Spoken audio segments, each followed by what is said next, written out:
Today we're having the third annual Miami Rotary Club Peace Conference. And this was started as 3 years ago as a way of getting people in the community in downtown Miami and actually all of Miami-Dade County to come together and start talking about the issues of domestic violence and bullying and racism and gender bias, amongst other things.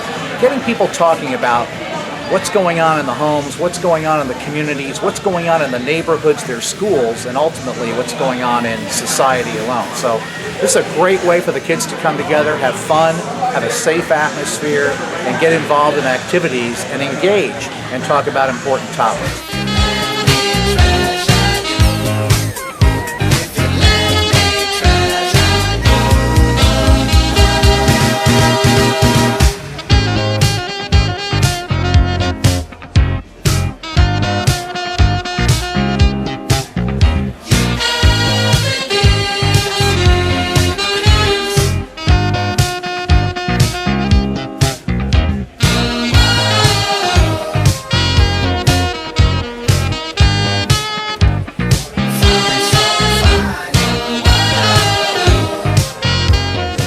Okay, good morning, everybody. No, I said good morning, everybody. That's it, energy, that's what we need. And that's what this conference is about. Matter of fact, you're going to meet one of the most energetic guys I've ever met, Norby Rudell, who I'll be introducing in a few minutes. My name is Randy Lichman. I'm with the School of Continuing Education and Professional Development here at Miami-Dade College, Wolfson campus. What does that mean, you ask? What is this? We are actually in the non-credit portion of Miami-Dade College. We offer a lot of things, and everything from real estate licenses, license courses, accounting, bookkeeping, import-export, things that don't give you credits towards a degree. So if you know of people like those of you who are in Rotary who are in college age want to take a non-credit course, or your relatives, you know, there's some literature back at that table. But the reason we're here today is really that the School of Continuing Education and Professional Development, together with Rotary Club of Miami. The person next I would like to introduce to you is Mr. Sergio Pena. Now, Sergio is involved on the other side of the school, and that is he deals with the credit side. So those of you who have been thinking about coming to Miami-Dade College, well, guess what? He's a guy to talk to.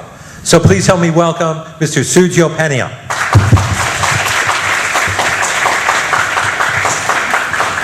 Thank you, Randy. Good morning to all of you. My name is Sergio Pena. As Mr. Lichman said, I am the pre-college advisor, one of the pre-college advisors here at Miami-Dade College, Wolfson campus. So on behalf of our campus president, Dr. Vicente, and the new Student Center team, I just want to welcome you all to this lovely campus. Hopefully you guys, get a chance to hang around a little bit during your breaks and check out the campus. It's 9 buildings. We're in actually building number 2. Our newest building is right next to McDonald's, which is building number 8, and that's the building that hosts, not only classrooms. It's a multi-purpose building. We're also going to be housing the new what we call Magic, which is the new animation program here at Miami-Dade. State of the art, very exciting. So with that being said, I just want to talk a little bit about Miami-Dade College for those of you who may be considering, college as an option in the near future. So again, my name is Sergio Pena, and thank you very much for coming this morning. Thank you, Sergio. Thank you.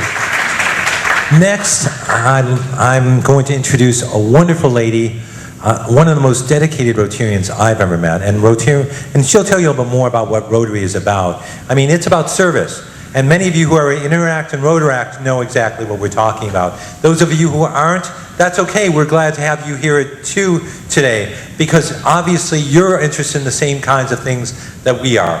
Please help me welcome Diane Landsberg. Hi, good morning.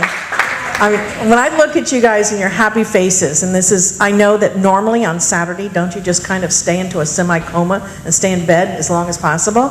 So the idea that you're up here, getting up, coming here today speaks volumes of the character that you have. I visited years ago a detention center, and it was a youth detention center, and written on the wall was something, and then I wrote it down and copied it, and I want to share it with you. And that's part of what we're doing about today. It's called Watch, and it says, watch your thoughts because they become your words. Watch your words because it becomes your actions. Watch your actions because it becomes your character. And then watch your character because it becomes your destiny. So when you start thinking about, when you go back to your first thought, and then you could think about someone, something mean, you want to pick on them or tease them or say something, but then if you step back, it's like, if you stop yourself at that point, and even if you say something, is then to think, I need to apologize, I need to step back, I need to step in if I hear somebody else do it. So there's a difference of what we're going to do, and we're going to teach you some skills that you're going to be taking back into your schools. And that, because we know, again, you are the leaders. You are future leaders of our community. And we're so very, very proud of you. When Randy said, I know that you already know about your Interact and Rotaract, but Rotary is something that you can come and you bring yourself. And of course, the motto is service above self.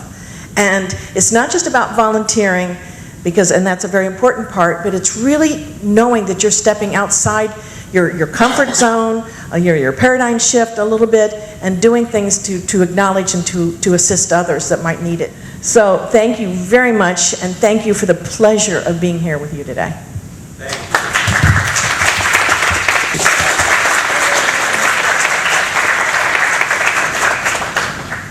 So we're at the point where we're going to actually begin this wonderful day. And the gentleman I have to introduce to you is kind of interesting. Am I right? Those who are in Rotary? And not only interesting, he's one of the most enthusiastic guys I have ever met. He's a trainer, he's an educator, and you know what? He's a guy who not only is enriched by his teaching, but also he enriches many others. Please help me welcome our host for today, Mr. Norby Rudell.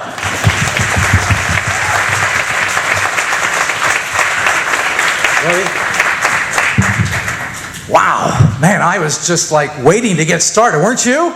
Yeah. Good morning, everybody. Good morning. That sucked. Good morning, everybody. Good morning. Woo. All right, that registered on my give a crap meter. Yeah, nice. Look, I want to get the energy flowing a little bit in this room. So, yeah, thanks to everybody for that, thanks for the fine introduction, and thanks to everybody for getting this thing going. Let me tell you a little bit about myself, very, very quickly, and only how it relates to peace, because all the rest of the stuff doesn't really matter. And maybe some of you guys saw this last year. I used to have a hair, and I'll prove it to you in a second, but, I guess, 1969, where are my math people? How many years ago was that? A long time ago, yeah. Many, many years ago, in 1969, we had what was called a festival, and it was called, how many of you ever heard of Woodstock? All right, just checking. And Woodstock was an amazing, amazing thing, because look at all the people out there, right? About 500,000 people all hitchhiked and grabbed rides or drove which way they could to get up to a little farm in upstate New York and come together for an entire day of some really great music. Actually, not a day, but 3 days. And people got along. What an amazing concept, right? 500,000 people actually getting along. There was a few things going on. Some issues here and there. But generally, when you put 500,000 people together, right? Things happen. And it turned out to be a fantastic 3 days, the Woodstock, and therefore it has lasted this many years, where even you guys have heard about it, right? In fact, our own Diane Landsberg, who you just saw, the president of Rotary, was there. Yeah. And give her a round of applause. She made it. She survived. There's also, we had I won't go into that part, but Diane's an amazing person. And she was part of that, and part of that amazing festival as well. Now, here's the proof. Here's what I looked like in 1969. I know, right? I'm 63 years old now, still hanging in there. But the whole idea is that peace, the idea of peace is nothing new. True?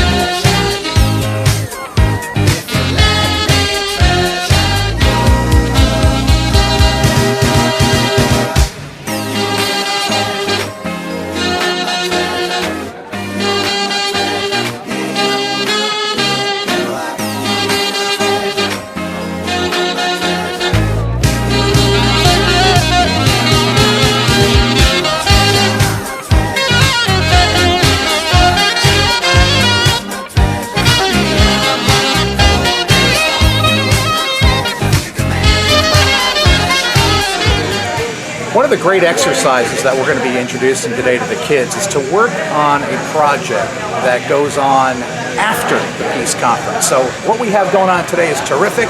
What happens afterwards is even more important. The reason is because we can talk about all this kind of thing in one day, but usually after it's over, things happen, people go back to their normal work, their play, etc. and so forth. So we're going to put them on a project. One of the important projects that we feel is really going to make an impact here in Miami-Dade and around, wherever we can spread it, is to set up a peer mediation program in the high schools. And this is a way that kids can resolve conflict amongst themselves rather than having to go to administrative contacts or the principal or face suspensions, etc. and so forth. This is something that's happening nationwide. It's getting some real good press. It's got positive, accountable, calculatable, measurable effects, and we'd like to get that going here in the Miami-Dade system as well.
One of the speakers that we have coming today is a very interesting young man named Joseph Zalubchuk. He is the program director and director of education for a nonprofit organization called the Yes Institute. And Joseph's going to do a 1-hour talk and activity with his assistant. I'm not sure what the assistant's name is. The two of them are going to talk about bullying. And they're going to talk about bullying from a personal perspective. So it's not just what they've learned in research, et cetera, and so forth. Both of these people have gone through a lot personally in their lives, so they'll be talking from the heart, and I think they'll make a great connection with the people. And our speaker today, our guest speaker, Joseph Zalubchuk, is no stranger to bullying. As a matter of fact, growing up in Buffalo, New York, you know what? He endured years of bullying in high school, and it hurt.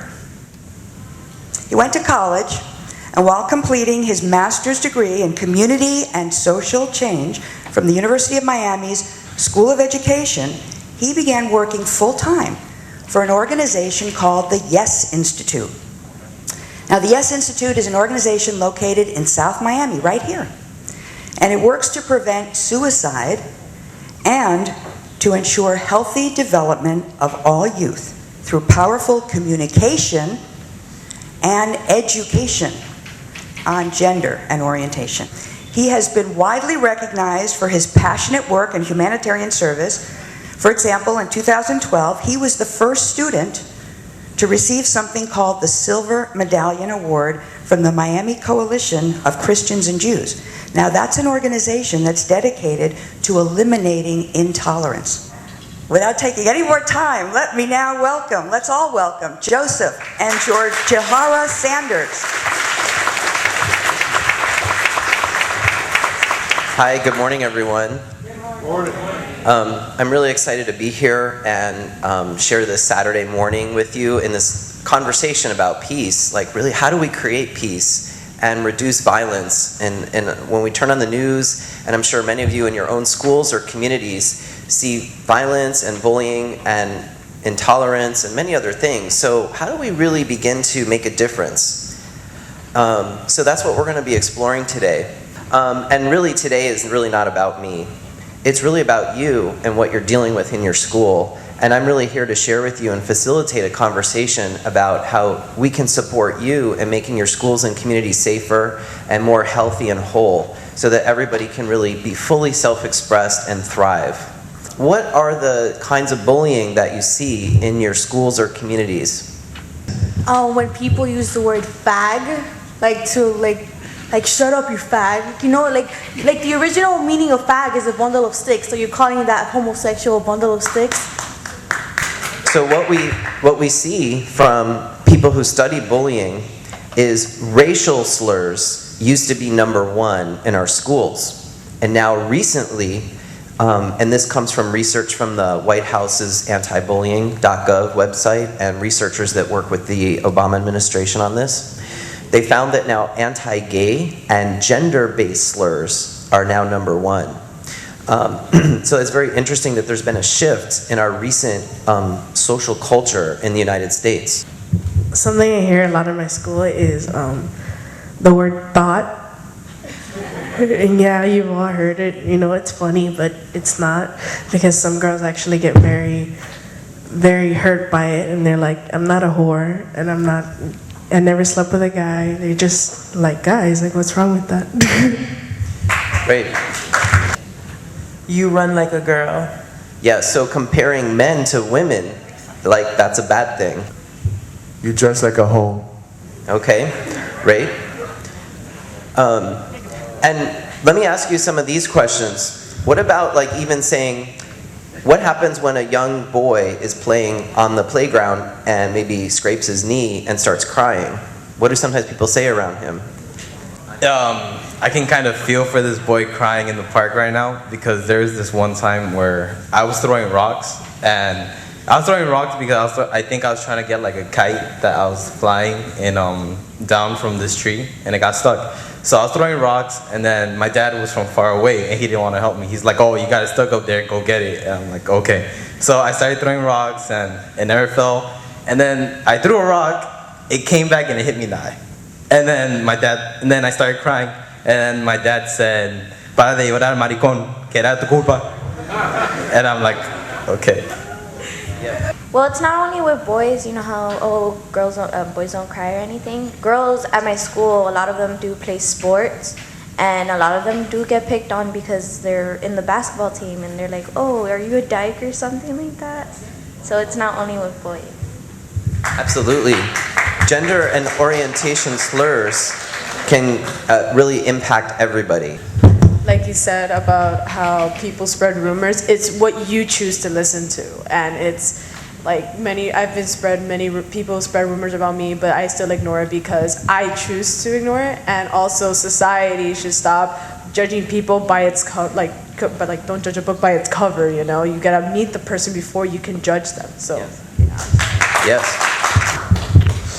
All right, I just want to say something. So, I think real men do cry. I don't think that only girls cry. I mean, girls, it's inevitable. Girls are going to cry for anything. But at the same time, hold on. So, that being said, I'm not saying girls cry for anything. I'm saying, girls, it's historic. So guys cry.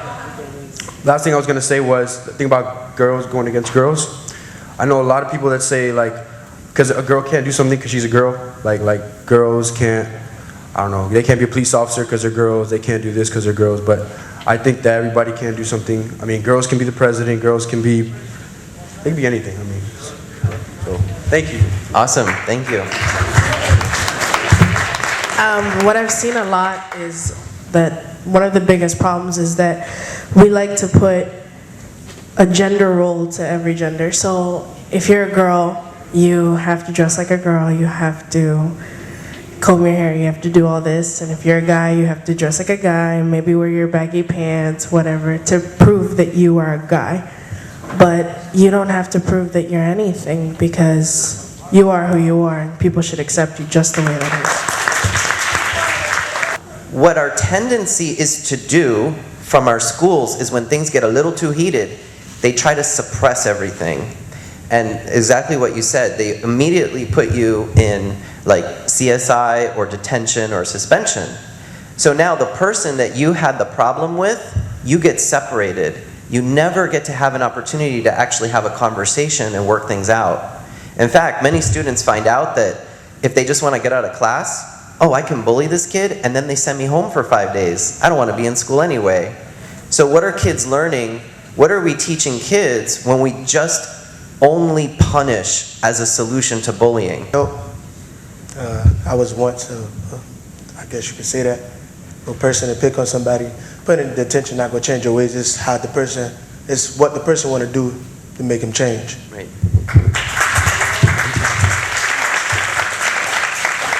I'd like to, first of all, acknowledge you. It takes something to admit, I used to bully, or I've done those behaviors, right? So first of all, that's great. And number two, let me ask you though, since now you're here at a peace conference, what was the thing that had you shift if it wasn't detention? If you can identify, and it might have been a couple of things, or it might have just been, if you can think of. My mama threatening me. She said she's going to send me to boot camp unless to get kicked out of school. So that's what made me change. Okay. So really, a parent stepping in, and even though it looks like a threat, your mom cares about you because she wants a future for you. So good. So parents being involved, that's awesome. You know what? Because a lot of times in my work, I see parents don't want to get involved. They want to just ignore it, or they don't even want to acknowledge that their own child is bullying. Bullies don't just suddenly appear. It's a progression. So early childhood abuse causes those same children to become bullies because they feel that if they bully someone, they'll be superior to them and they'll prove themselves or whatever because they've had this they've been so low because their parents either abused them, they've had troubles, or they've been bullied before. And so they're trying to prove something, that they're strong or something like that. That's very insightful. Now, I want to share with you, okay, and I really want you to really look at this. And these are from the top researchers who it's their job to study bullying all across the country. And you know what they found? 87% of bullies, or who we call bullies, are also victims of bullying in a previous moment in their life. You guys are already way ahead of the curve, and so I need you to help me educate our schools and our systems about other ways that we can deal with these problems.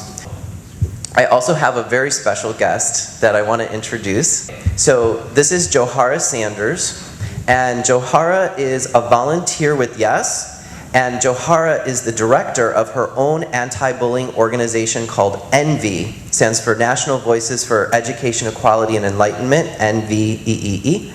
And you may have seen her on television shows like ABC's Secret Millionaire. So I want to introduce Johara. Thank you. So, like Joseph said, my name is Johara Sanders, and I'm not sure if I've been to a lot of schools in Miami-Dade, Broward, and Palm Beach counties, so I'm not sure if any of you have ever met me before, or if you've ever heard this conversation before, then you'll hear it again. So I grew up in Miami-Dade County, but I came from a very sheltered background, I would say, and I grew up in private schools. And when I turned 15, I convinced my mother that it would be best for me to go into public school, and she was like, "Why? You've been going to private school all this time, and now, you'll get into better colleges if you go, but if you convince me as to why you should go to a public school, then I'll let you go." So I created what would be like a PowerPoint presentation of I get to be around different types of people and this and that, and I won her over, and I went to public school. And that's when she realized that I was smart, but I was also overly friendly because I grew up with the same group of kids all my life. And so if I had a friend that would say that they're my friend, I was like, all right, you're my friend, well, you're my best friend, okay. I just trusted everyone. And then one day, we were supposed to be at school. Back then, you could go off campus to go to lunch. So it wasn't that long ago, but back then you could go away, you can go out campus for lunch. And so we went off. I didn't find it strange that she had 2 older guys come and pick us up because we were immature and not doing what we were supposed to be doing. So we always had older friends. So it didn't matter to me that there were these older guys who came to pick us up, even though I know you shouldn't get in cars with strangers. I thought a friend of my friend is my friend. Raise your hand if you've ever gotten in a car with a friend of your friend because you thought that that was okay, even though you know you shouldn't get in a car with strangers. So I got in the car and I went with them, and it just didn't feel right. And so when we left, I think it was McDonald's, we turned a different way. And I said, we need to get back to school because I'm gonna be late. And I was trying to prove to my parents that they made the right decision, so I was gonna get good grades and be a good girl. We get back to this house, and he says, oh, I just have to take my grandmother some medication. And I was like, just let me out. I will walk back to school. And that didn't happen. So my friend said, I need to go inside and use the bathroom. She went inside, I went in with her. Because, now I don't want her by herself. You should at least follow the buddy system. She uses the bathroom, and I thought, well, I should use it too. So it takes less than a minute to use the bathroom. And when I come out, she's gone, and one of the guys is gone. And I go to the door to leave, and the other guy basically closes the door and stands in front of me and says, you know what's about to happen. And I literally dropped to my knees and I started praying, and I was like, oh my goodness, I should have never gotten in a car with a stranger. I can't believe this. I was begging him to not do anything to me. But he told me this is gonna happen. So after he assaulted me, I ran to the bathroom to try and see if there was windows or anything. There was nothing in this house. There were no knives, there was nothing to fight with or to get out. So when the other guy got back, he told me, well, it's my turn. And he proceeded to assault me as well. And then I heard the first guy calling over friends. And I thought, I'm gonna die here. This is where they're gonna find my body. I'm gonna die here. I cannot believe that all of this is because I'm being punished, and this is my punishment from God, from my parents. I should have never gotten in a car. So I thought, okay, I'm gonna die here. And then I thought, they're not gonna find my body and I watch enough TV to know that if they didn't hide their faces and I know where the house is, they're not gonna let me go. So at some point though, I had to choose to live, and I said, if I get out of this, I swear I'm going to, make something of my life, and I'm going to help other kids, and I'm going to figure out a way so that not just other girls or other black girls, I just didn't want any other kids to feel the way that I felt and to harbor that guilt of something that wasn't my fault. And I'm sliding in the glass door trying to get out. I couldn't get out. Finally, I don't know what happened. After hours, the door opened. And I had a few seconds to think, do I run back and go and get my clothes, or do I just run? And I just ran. And I was on a major street, University Drive, up in Broward, and I went door to door because it was a neighborhood. Nobody would open their door. I was in the street at this point. I had made it to the street because I'm thinking, these guys are gonna hear the whoosh sound of the sliding glass door and they're gonna come after me. Nobody would stop. I was 15 years old. No one would stop for me. And it was at that point that it truly changed me, because I always felt from that moment on, you're on your own. You can't trust anybody, you're on your own. And finally, I threw myself onto one car, and the lady had no choice but to let me in. And she told me she could not be late for work.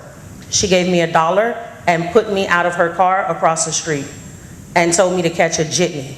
And I didn't even know what a jitney was.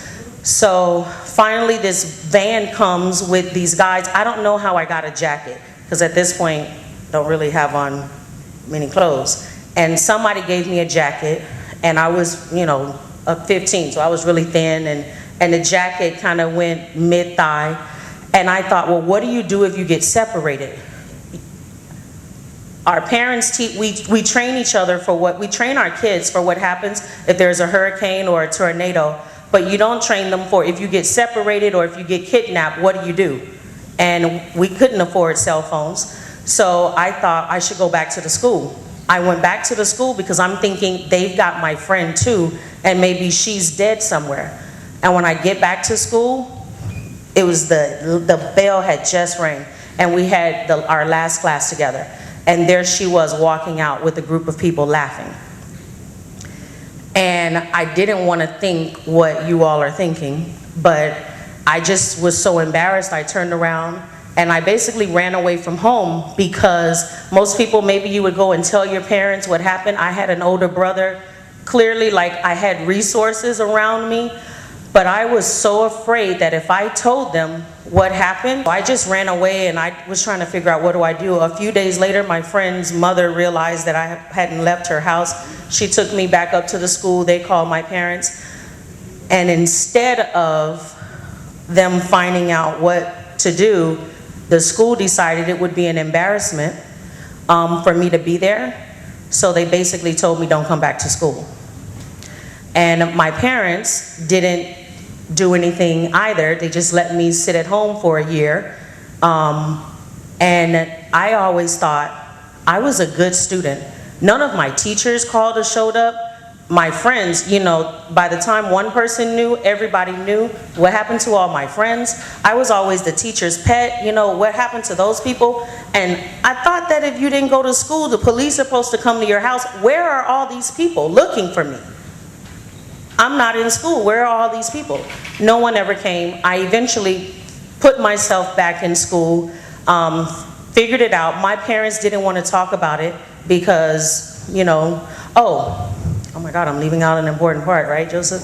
So when I got home, I was having all these feelings, and so to me, it was better to die.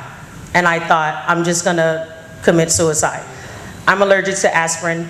I took a bunch of pills, and I guess my mom found me on the floor. They Baker Acted me, and while I was there, they found out I was pregnant. And they basically told me, you don't want to go down this route. So I then felt that another choice had been taken from me, and no one was asking me what I wanted. All these choices were just made for me. So when I went home, I attempted suicide again, because I thought, again, like, I don't deserve to be here. And then I realized something clicked in me. I don't know what it was, because it wasn't my parents talking to me. My father never spoke to me about it. My mom, it was like, we don't talk about suicide in, our households. And back then, I know it's still the case now for some African American families, we definitely don't talk about suicide, and we don't put our kids in therapy. So there was no therapy, there was no conversation. It was just like, you better fix yourself. So I decided that I had survived. Like, who survives a kidnapping, 2 suicide attempts? I was like, when I was in that room, I made a promise that I was going, if I lived, I was going to be a difference for people. How dare I waste life? So I went back to high school. I graduated on time. I went to day school, night school, worked 2 jobs, went to a different high school, way away. It took me 2 hours to get to school on the bus. My parents never helped me. I had to buy all my books, all my school supplies, but I didn't care. I was gonna make it. And I eventually went on to University of Miami, and that's there where one of my counselors, I was afraid to be in groups with people. I was afraid of everything. It was like when you get in college and you have to be in groups and then you meet at people's apartments. I was terrified. And she helped me realize that I couldn't live my life as a victim. Something happened to me. It wasn't me. And a few years down the road, after wondering, do I want to be a teacher and help kids? But then I realized, although arithmetic, reading and writing and math and social studies, you need to get that. I care about the kids' overall well-being. I wanted to know, why is this student not getting good grades? Why are they skipping school? I didn't care as much about their grades. Somebody else can handle that. I want to handle the portion that people aren't talking about. So after spending a lot of money, becoming a teacher, I then started my own nonprofit, and that's how I met Joseph. And Joseph helped me create the curriculum. I didn't know exactly what to do, but I knew that I could make an impact on people and that I defeated the odds. So I am in love with Rotary clubs, like absolutely in love with you guys, and I'm happy that I got the opportunity to come and share.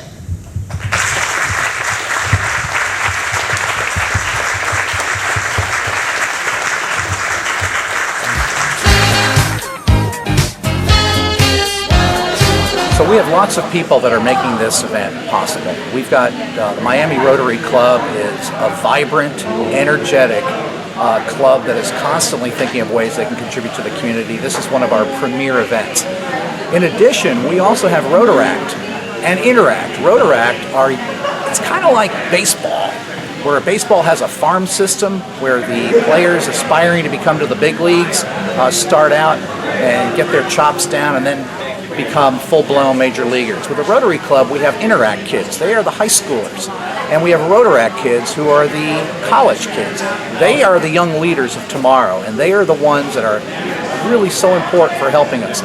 Each table here, where we have 9 or 10 kids, will have a facilitator, a Rotaract or an Interact facilitator, that's going to help them get through the exercises, stay on task, and get a fuller experience from the tasks we give them here at the Peace Conference. In addition, we're partnering with Miami-Dade College, who gives us this incredible facility to use, the audio-video equipment, and of course access to the college campus, free parking, etc. So it's a really good partnership. As I said, it's the 3rd year that we've done this, and we plan to make this just one of many to come.